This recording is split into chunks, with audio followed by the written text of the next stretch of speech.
কাক এবং কোকিল এই দুই হলো শ্যামল বর্ণের, কিন্তু এই দুইয়ের মধ্যে যে পার্থক্য সেটা জানা যায় বর্ষা ঋতুতে। যখন কাক নিজের কর্কশ স্বরে কা কা করে ডাকে আর সেখানে কোকিল নিজের প্রসিদ্ধ সুমধুর কুহু স্বরে আমাদের মন জয় করে নেয়।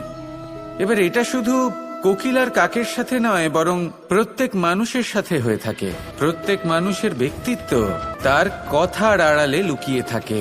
যদি আপনি কোনো মানুষকে জানতে চান যিনি নীরবতা পালন করে রয়েছেন, তাহলে হয়তো আপনি তাকে অন্য কিছুই ভাববেন। যদি কারোর ব্যক্তিত্ব সম্পর্কে জানতে চান, তাহলে তাকে বলতে দিন, সেই ব্যক্তির কথা শুনতে শিখুন। যদি এটা আপনি করতে পারেন, তাহলে আপনি নিজে থেকেই জানতে পেরে যাবেন যে সামনের মানুষের ব্যক্তিত্ব ঠিক কেমন। আসুন আর আমার সাথে ভালোবেসে বলুন, রাধা রাধা।